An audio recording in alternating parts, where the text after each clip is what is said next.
Sir, ಈಗಾಗಲೇ ದರ್ಶನ್ ರೇಣುಕಾಸ್ವಾಮಿ ಹತ್ಯೆ ಕೇಸ್ನಲ್ಲಿ ಈಗಾಗಲೇ ಜೈಲು ಸೇರಿರುವಂಥದ್ದು. ಆ ಜೈಲಿನಲ್ಲಿ ಕೈದಿ ನಂಬರ್ 1606 ಅನ್ನುವಂಥ ಒಂದು ನಂಬರನ್ನು ಕೂಡ ಈಗಾಗಲೇ ಕೊಟ್ಟಿರುವಂಥದ್ದು. ಅದನ್ನು ವೆಹಿಕಲ್ಗಳ ಮೇಲೆ ಹಾಕ್ಕೊಳ್ಳುವಂಥದ್ದಾಗಿರ್ಬೋದು, ಈ ಥರ ವಿಚಿತ್ರವಾದಂಥ ಒಂದು ನಡವಳಿಕೆಗಳನ್ನು ಅವರ ಅಭಿಮಾನಿಗಳು ಹಂಚ್ಕೊಂಡಿರುತ್ತೋ ತೋರ್ತಿದ್ದಾರೆ. ಅದು ಒಂದು ಕಡೆ. ಎರಡನೇದಾಗಿ ನಿನ್ನೆ ಒಂದು ಸೋಷಿಯಲ್ ಮೀಡಿಯಾ ಪೇಜಿನಲ್ಲಿ ಆತನ ಮಗುವಿಗೆ ಆ 1606 ಕೈದಿ ನಂಬರ್ನ ಹಾಕಿ ಬೇಡಿಯ ಒಂದು ಮಾದರಿಯಲ್ಲಿ ಫೋಟೋಶೂಟನ್ನು ಮಾಡಿಸಿರುವಂಥದ್ದು ಎಷ್ಟರ ಮಟ್ಟಿಗೆ ಸರಿ ಅನ್ನುವಂಥದ್ದು. ನಾನು ಈಗಾಗಲೇ ಸುದ್ದಿ ಮಾಧ್ಯಮಗಳಲ್ಲಿ ಸಾಮಾಜಿಕ ಜಾಲತಾಣಗಳನ್ನು ಗಮನಿಸಿದ್ದೇನೆ. ಆ ಒಂದು ಚಿಕ್ಕ 1 ವರ್ಷವಿನ ಮಗುವಿಗೆ ಆ ಥರ ಉಡುಪನ್ನು ಧರಿಸಿ ಮೇಲೆ ವಿಚಾರಣಾಧೀನ ಕೈದಿ ನಂಬರ್ ಬರೆದು ಸಾಮಾಜಿಕ ಜಾಲತಾಣದಲ್ಲಿ ಅಪ್ಲೋಡ್ ಮಾಡಿದ್ದು ಬಾಲನ್ಯಾಯ ಕಾಯ್ದೆ ಸೆಕ್ಷನ್ 74ರ ಸ್ಪಷ್ಟ ಉಲ್ಲಂಘನೆ ಆಗಿದೆ. ಇದನ್ನು ರಾಜ್ಯ ಮಕ್ಕಳ ಹಕ್ಕುಗಳ ಆಯೋಗವು ಬಹಳ ಗಂಭೀರವಾಗಿ ತೆಗೆದುಕೊಂಡಿದೆ. ಈಗಾಗಲೇ ಸ್ವಯಂ ಪ್ರೇರಿತ ಪ್ರಕರಣ ದಾಖಲು ಮಾಡಿಕೊಂಡಿದ್ದೀವಿ.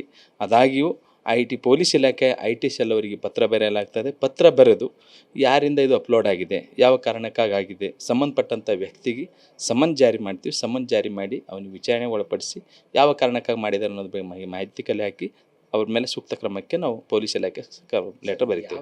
ಉಲ್ಲಂಘನೆ ಆಗುತ್ತೆ ಸರ್?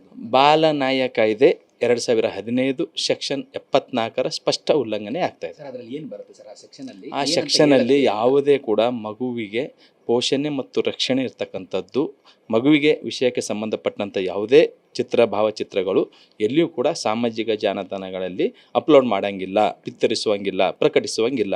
ಅದು ಹೀಗಾಗಿ ಬಾಲನ್ಯಾಯ ಕಾಯ್ದೆ 2015 ಸೆಕ್ಷನ್ 74ರ ಸ್ಪಷ್ಟನೆ ಉಲ್ಲಂಘನೆ ಆಗ್ತಾ ಇದೆ. ಅದರ ಉಲ್ಲಂಘನೆ ಆದಾಗ ಏನು ಅವ್ರ ಮೇಲೆ ಕ್ರಮ ತೆಗೆದುಕೊಳ್ಳಿಕ್ಕೆ ಇದೆ ಸರ್? ಅದರಲ್ಲಿ ಅಂದರೆ ಶಿಕ್ಷೆನೋ ದಂಡ?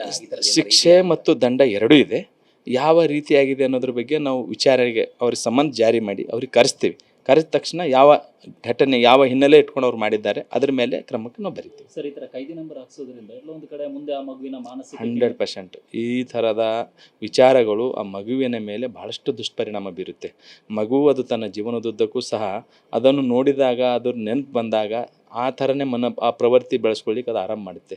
ಅದರ ಬದಲಾಗಿ ಈ ಜಗತ್ತಿಗೆ, ದೇಶಕ್ಕೆ ಅನೇಕ ಮಹಾನ್ ಭಾವರು, ಮಹಾನ್ ಚೇತನರೆಲ್ಲ ಆಗೋಗಿದ್ದಾರೆ. ಬುದ್ಧ, ಬಸವ, ಅಂಬೇಡ್ಕರ, ಸ್ವಾಮಿ ವಿವೇಕಾನಂದ, ಚಂದ್ರಶೇಖರ್ ಆಜಾದ್, ಭಗತ್ ಸಿಂಗು, ಸುಭಾಷ್ ಚಂದ್ರ ಬೋಸು, ಅದೇ ರೀತಿಯಾಗಿ ದರ್ಶನ್ ಅವರೇ ಚಿತ್ರ ಮಾಡಿದಂಥ ಸಂಗೊಳ್ಳಿ ರಾಯಣ್ಣ ದೇಶರ ಪ್ರೇಮದ ಬಗ್ಗೆ ಆ ಥರ ಅಭಿಮಾನ ವ್ಯಕ್ತಪಡಿಸ್ಬೋದು. ಅವರಲ್ಲಿರ್ತಕ್ಕಂಥ ಒಳ್ಳೆಯದು ಗಮನಿಸಿ ಅವರು ಏನಾದರೂ ಅಭಿಮಾನ ಇದ್ದರೆ ಹಂಚ್ಕೊಳ್ಬೋದು.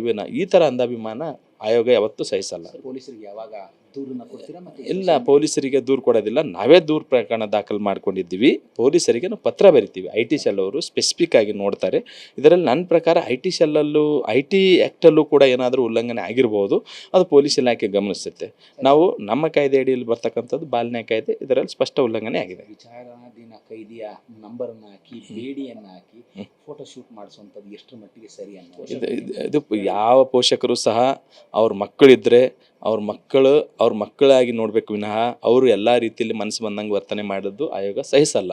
ಸಾರ್ವಜನಿಕರು ಸಹ ಮೇಲಿನ ಮೇಲೆ ಈ ಥರ ಸಾಮಾಜಿಕ ಜಾಲತಾಣಗಳಲ್ಲಿ ತನ್ನ ಒಂದು ಯಾವುದೋ ಅಂಧಾಭಿಮಾನಕ್ಕಾಗಿ ಈ ಥರದ ವಿಚಿತ್ರ ಅಪ್ಲೋಡ್ ಮಾಡಿದ್ದು ಆಯೋಗ ಸಹಿಸಲ್ಲ. 18 ವರ್ಷದ ಕೆಳಗಿನ ಸಂಪೂರ್ಣ ಜವಾಬ್ದಾರಿ ಮಕ್ಕಳ ಹಕ್ಕುಗಳ ಆಯೋಗ ರಕ್ಷಣೆ ನೋಡ್ತಾ ಇದೆ. ಅದರ ಪಾಲನೆ ಮತ್ತು ರಕ್ಷಣೆಯಲ್ಲಿ ಯಾರೇ ಕೂಡ ಉಲ್ಲಂಘನೆ ಆದರೂ ಅವ್ರ ತಂದೆ ಸ್ವತಃ ಪಾಲಕರಿದ್ದರೂ ಸಹಿತ ಆಯೋಗ ಸಹಿಸಲ್ಲ, ಸುಮ್ಮನಿರಲ್ಲ. ಸಂಬಂಧಪಟ್ಟಂಥವ್ರ ಮೇಲೆ ಸೂಕ್ತ ಕ್ರಮಕ್ಕೆ ನಾವು ಇಲಾಖೆಗೆ ಪತ್ರ ವ್ಯವಹಾರ ಮಾಡ್ತೀವಿ. ಅದು ದಂಡ, ಆ ಮಾಹಿತಿ ಅವ್ರಿಗೆ ವಿಚಾರಣೆಗೆ ಸಮನ್ಸ್ ಕಳಿಸ್ತೀವಿ.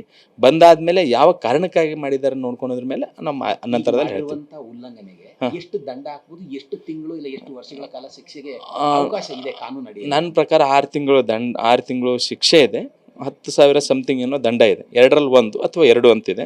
ಆದರೂ ಕೂಡ ನಂತರದಲ್ಲಿ ತನಿಖೆ ಆದ ನಂತರ ಇದ್ರ ಬಗ್ಗೆ ಮಾಹಿತಿ ಗೊತ್ತಾಗುತ್ತೆ. ನಂತರದಲ್ಲಿ ಕ್ರಮಕ್ಕೆ ನಾವು ಬರಿತೀವಿ. ಸರ್, ಅಂದರೆ ಅಪ್ಲೋಡ್ ಮಾಡಿದವರಿಗೆ ಮಾತ್ರ, ಪೋಷಕರಿಗೆ ಫೋಟೋಶೂಟ್ ಮಾಡಿಸಿದವರು, ಫೋಟೋಶೂಟ್ ಮಾಡಿದವರಿಗೆ ಮತ್ತೆ ಅಪ್ಲೋಡ್ ಮಾಡಿದವರಿಗೆ ಇಬ್ಬರು ಯಾರೇ ಇದ್ರು ಸಹಿತ. ನ್ಯೂಸ್ ಫಸ್ಟ್, ನಿರ್ಭೀತಿಯಿಂದ ನಿಮ್ಮ ಪರವಾಗಿ.